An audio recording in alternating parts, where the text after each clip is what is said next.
Well, welcome everybody to Burcastle XR. My name is Brian Burr, co-founder of Burcastle XR, and we are within one of our locations we have created here in virtual reality.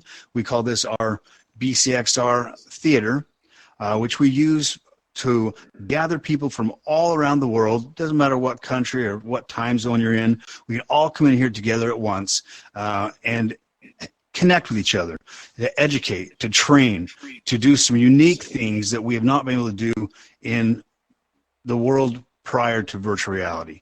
So many things can be done in here. And I think I'm honored and it's a privilege to be actually part of this first TED Talks in virtual reality. I want to say thank you to Freedom for involving us in such an amazing event. And I'm very excited about it. I want to introduce you to our lead artist for Burcastle XR. This is Paul Marcano, known as Artist 3D in the virtual reality world. And he's amazing. He helps create all kinds of locations, campuses, art galleries, and objects and stuff that we can hand back and forth, help create curriculum to educate each other and the next generation of kids here in virtual reality in a very safe way. I want to introduce you to Paul. Paul, this is Paul Marcano, like I said, Artist 3D. Paul, you want to say a few words? Yeah, thanks very much, Brian. And welcome everybody to the event. We're very happy to be hosting this. The Burcastle's been in development now for probably a little over a year. Yeah. And we've made a lot of progress. We've made a lot of different venues for different events. We have our art gallery, and we have our offices, and we have our timeshare apartments. Right. We're dealing with a lot of different experiments in virtual reality. But tonight's presentation, I've been involved with Freedom for a couple of weeks now, working on pulling together something that you're all going to enjoy tonight. It's got visuals to it. It's got a little bit of light ambient music, and it's got an incredible talk that Freedom has put together on a subject that's really important in our times, because we are all challenged at this point to change and roll with the punches that are coming at us from every angle, I would say. So without further ado, I'd like to welcome Freedom to the stage, and basically he can tell us a little bit more about what we're about to see. Yeah, thanks, Freedom. Up. Thank you.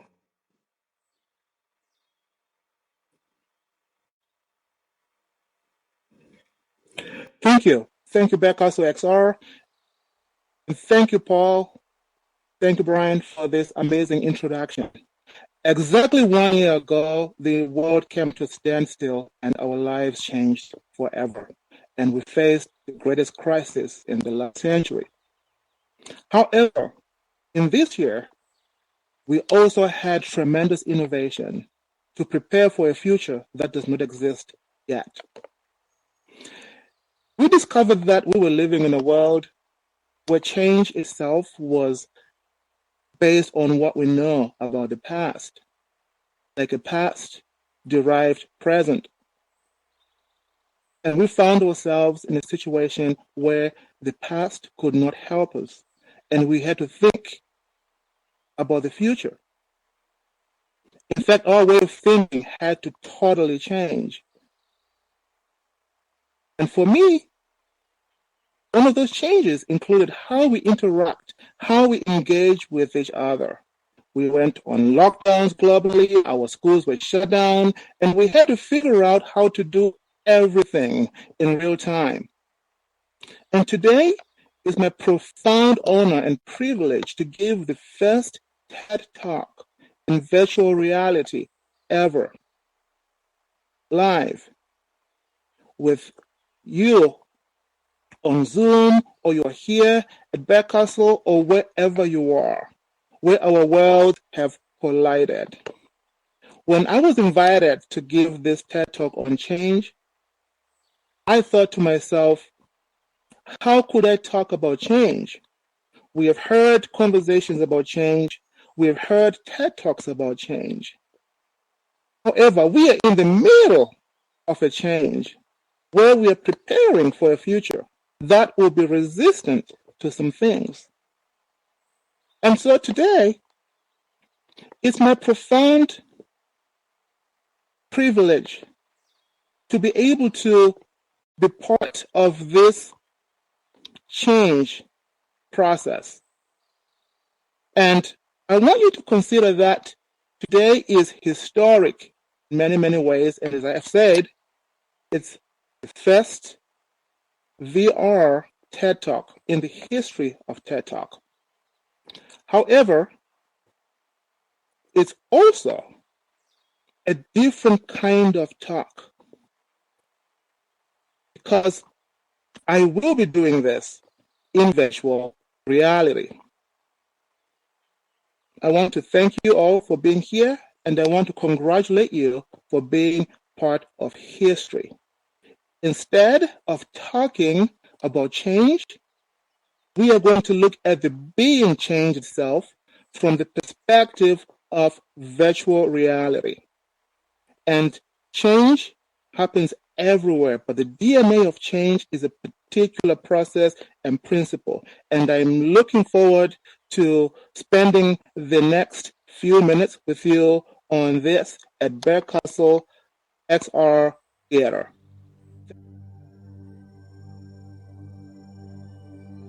Amidst an intertribal genocide in Zimbabwe, a woman fled for her safety as guerrilla war soldiers orchestrated a massacre which left tens of thousands dead.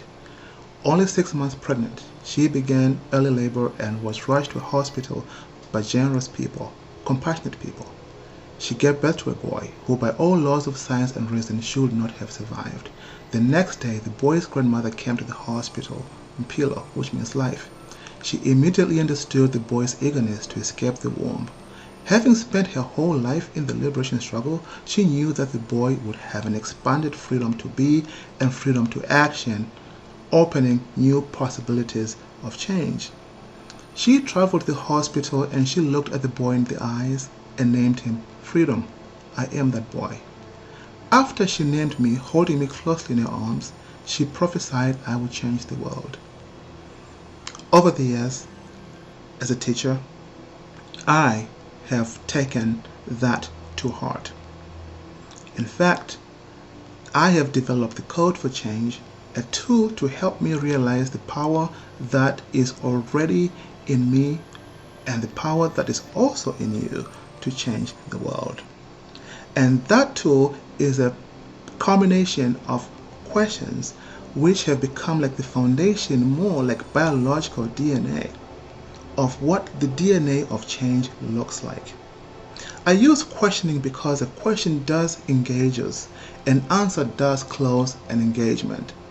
And in many cases, this is appropriate since answers are often useful, but they are questions about human beings, questions about our way of acting and thinking, which might not have answers, but instead require that we settle down and live with them. Living in a question, we confront the phenomenon of change in a particular way. And standing authentically in these questions, I invite you to think about the DNA of change and what's now possible for you. I call your attention to the nature of the questions raised. That is the difference between knowing about change and being change. So there is a distinction of change itself, and there is a concept of change. The 5 questions: who affects change? What is change? When is change necessary? Why do we need change? And where is change necessary? Are going to guide this discussion and the concepts that I will be looking at on iChange, which is the code that I came up with for the DNA of change. The elements that need to be there or to be expressed for change to happen. I for integrity, C for a created context, H for harmony and homeostasis, A for agency and authenticity, N for navigation and neuroscience, G for generosity and growth mindset, and E for expression of those elements. And we will go over those, but in the DNA of change, they don't work in a particular order. It's not a linear process. So let's think about who does affect change. Short answer, all of us and everything else in the universe. The challenge of change is determining how we can perceive it clearly enough to offer any kind of qualified advice on how things might be altered. Change in itself is not a positive or negative force. It is only observable as a consequence of what has come before. The current state of things is a cumulative compounding of billions of years of ongoing change, and time itself is just a singular moment within which everything has come to pass, evolving and or devolving as generations and geological events dictate. Some change has been ideal and some not so much. Remember, it's only 200,000 years ago when the modern human evolved from Africa. So we all came from that particular event, a cataclysmic event. And we developed an agency to adapt and to adopt behaviors that helped us to react and respond to the challenges of survival. And we continue to. It's only been 15,000 years ago that the first humans successfully navigated here to the Americas. Remember, navigation is part of the DNA of change in the I change framework. Now let's look at C, context, rather a created context. Given people's ordinary frame of reference for future, they don't often think about the fact that there are different kinds of futures. In fact, there are many different kinds of futures. For example, there is a future as a goal, and that is a future towards which one is working for or towards or striving for. And there's also a future as hoped for, and future as feared or worried about, or a future as to be avoided. I'm pretty sure that we can all relate to that. So the nature of change is about a created context. My grandmother created a future context for me to be free to be. A created context has the power in a situation you are dealing with to reveal what was hidden or obscured by the default context that came along automatically with the situation. And this new context allows you to see possibilities for dealing with the situation beyond what is allowed by your past. My past had no hindrance in terms of what I did end up doing and who I did wound up being. So to be the change, consider that the future itself is a context for the present. So rather than bringing the past to the future, the past is just the past. Why not think about the future that you envision and then use that to determine who you are in the present? And that is going to cause some change. So C is for context, a created context.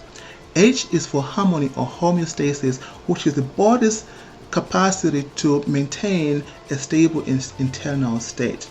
We know that the future is never certain, and the future always exists only as a possibility.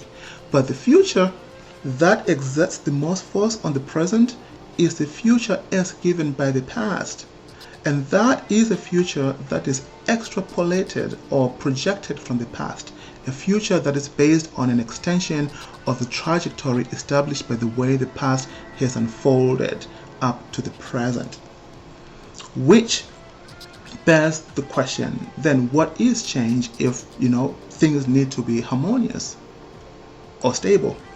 When you really analyze what change is, you begin to see that it's a principal force, a dynamic aspect of nature that is inherent in all things, from the environment to the people and all life forms. Everything is in a constant state of flux and transformation, growth and decay. The human imperative is to observe, contemplate, and carefully measure how we should or should not affect change. Politically, change is often presented as a natural good influence, and yet change itself is not always that great. Without care and attention to details and patterns of change that have already been set in motion, it is irresponsible to offer alternative action without regard for the consequences and ramifications to people's lives, the environment, and other dependent life forms. So when is change necessary? When should we exercise agency? And that is the A in the I change model. Short answer is that it never stops. It is an ongoing expression of nature since the first sound broke the silence of the void and galaxies innumerable rushed out into existence. From stardust to stardust, the universe is a continuum, establishing the DNA-like spiral and the cyclical nature of eternal change. It is rather a key point of reference to look at change as this primordial force. Deep down, it is part of human nature too, for better or worse. The more you think of change as an observational phenomenon first, and then something to act upon with care and attention, the better the chances that decisions will have the advantageous consequences. The dynamics of change alter generationally, and over time, as circumstantial evidence reveals, we can better determine whether our influences offer evolving or a devolving pattern of results. Again, the emphasis of understanding the DNA of change is observing existing patterns of what has come before.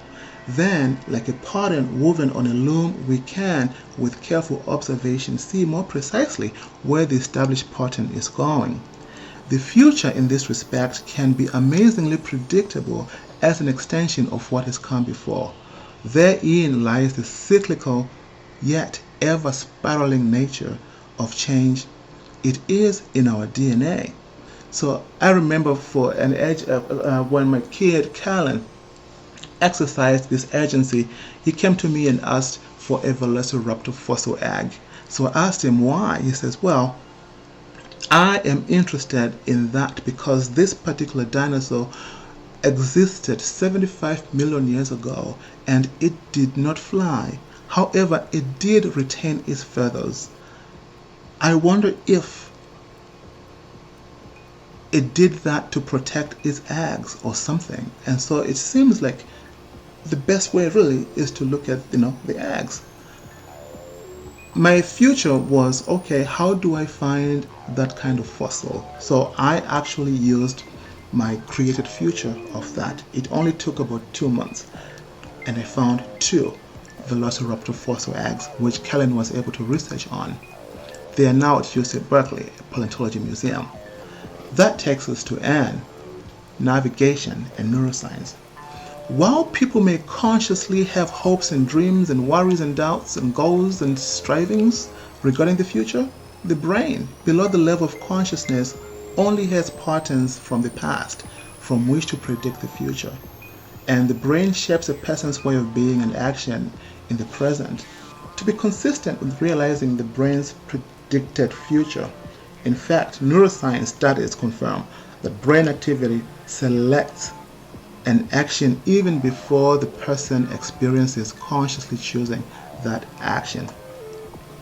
Which brings the next question, why do we need change? Short answer, maybe. Should we? This is fundamentally the core of the issue of the DNA of change, or if the DNA of change is recognized as a primordial function of the universe. After all, we are always living at a culminating moment of billions of years of change. Finally, as mentioned, nature and DNA nature of change is not exclusively a positive or negative force, because change itself can be dramatic and or cataclysmic, and it can be positive and evolutionary. So, I invite you to consider the question, why do we need change or not? Theoretical physicist Freeman Dyson once observed that human optimism and pessimism tend to run parallel, yet paradoxically opposite to the current circumstances and times they are living. In other words, during times of war, there's tremendous optimism about the future. After the war ends, after the right side wins, or whatever side wins. By the same token, you find in good times of prosperity that we hear nothing but dire concerns about the future and apocalyptic thinking. The DNA of change is an ongoing force of nature and human nature that simply needs to be carefully observed to reveal existing patterns so that we can more reliably predict how our actions and decisions will alter the future for ourselves and the planet. Sometimes inaction is more valuable than ignorant or premature interference. Regardless, observational awareness is a precursor to taking constructive action for change.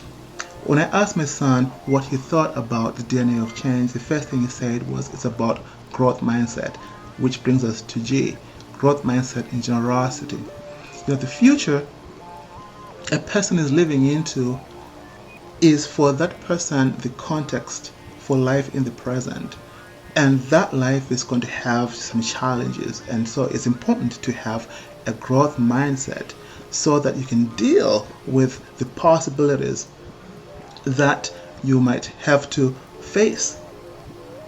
So for a growth mindset element of DNA of change, the question there is, where is change necessary? Are you able to navigate through that? It can be quite difficult to come to terms with change when you realize the ramifications and consequences of altering the course of events. This is not because of any certainty or fatalistic assumptions, but rather through observing patterns established over any significant amount of time. So when we talk about where to exert and influence change, the DNA of change suggests nothing specific, but rather the studying first and foremost of how events have come about and whether in fact they may or may not need to be changing. So if we look at an example of an artist, when an artist wants to paint a picture of clouds, it would be silly to try and paint clouds without studying the nature of the way a cloud changes and animates. In fact, one might even suggest that the longer clouds are observed, the better the rendering of an image solution on a canvas will be. So observing existing patterns of change before seeking to emulate a harmonious solution is paramount to effecting positive change.